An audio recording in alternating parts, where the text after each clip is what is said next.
Peggy 18.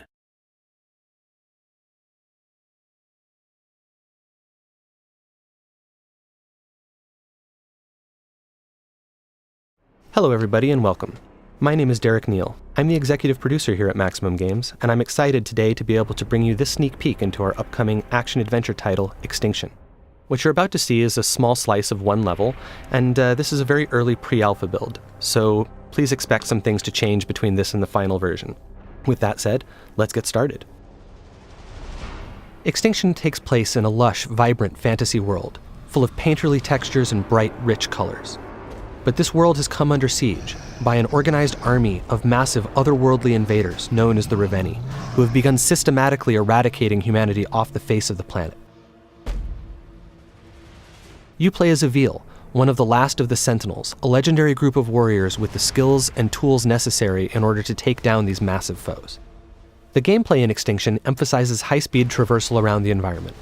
In addition to the basic jump and double jump, Avil can also run horizontally along walls, run vertically straight up walls, air dash through the sky, come floating back down gently, can bounce off of springy objects in the environment such as building awnings or treetops, and can use his whip like a grappling hook to get around.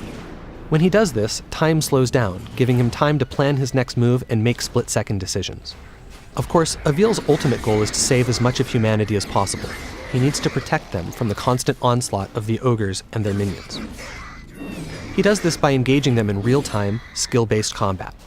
In addition to his series of regular strikes, he can also execute powerful AoEs, launch enemies into the sky, slam them back down to the ground, cancel his attacks into rune strikes for massive damage, and cancel his attacks into dodges in order to evade his opponent's strikes. Of course, the star of the show is Avil's combat with the ogres. Now, with their minions defeated, it's time for Avil to take on their master, one of the enormous Ravenii who has been rampaging through the countryside, obliterating everything in our fully destructible environments. The ogres themselves are fully dismemberable, but they wear armor in order to protect themselves. In order to take this beast down, Avil must first destroy that armor. This is done via a powerful charged-up rune strike. Once the armor is destroyed, Avil can then dismember the limb underneath.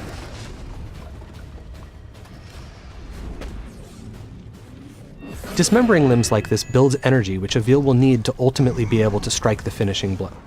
And as you can see, this ogre is none too happy about the loss of its leg, and Avil has to dodge its attacks while also trying to remove the remaining armor in order to get to the limbs beneath them.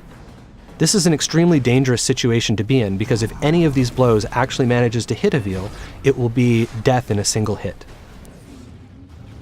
Having now absorbed enough power and weakened the ogre sufficiently, Avil is now ready to go ahead and strike the finishing blow.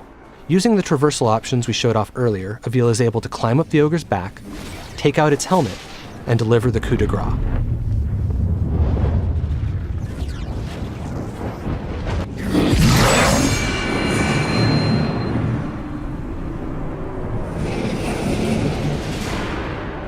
That was a relatively easy fight against a relatively basic opponent, but not all enemies are so simple.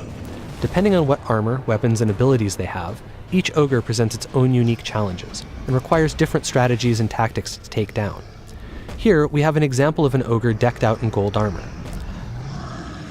This armor does open up some new traversal options for Avil, but as you can see, it's also much harder to remove. Each piece is protected by multiple latches that must be destroyed in order to remove it. 4 of them on each leg piece, and 2 on each arm piece.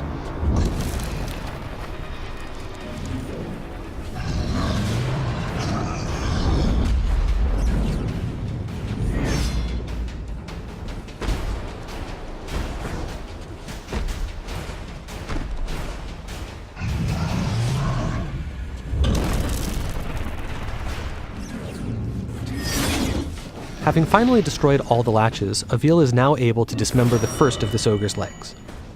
Moving on to the arms, however, is now much more difficult, as they are constantly moving, making it hard to target those tiny latches. Avil must dodge the ogre's attacks and their minions' attacks while doing this.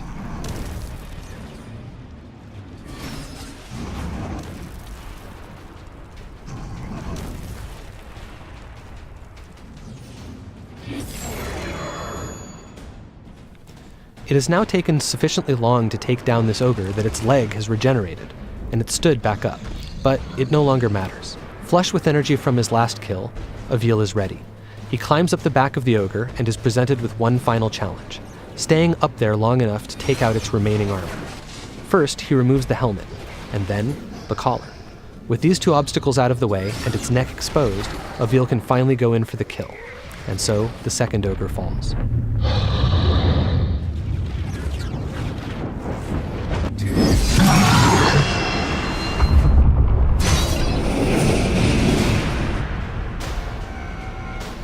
As I said before, this was just a short glimpse into some early pre-alpha gameplay, and there's much more to come. Go to Extinction.com to keep up with all the latest news and reveals, and I'll see you next time. Available now at Smyths Toys Superstores.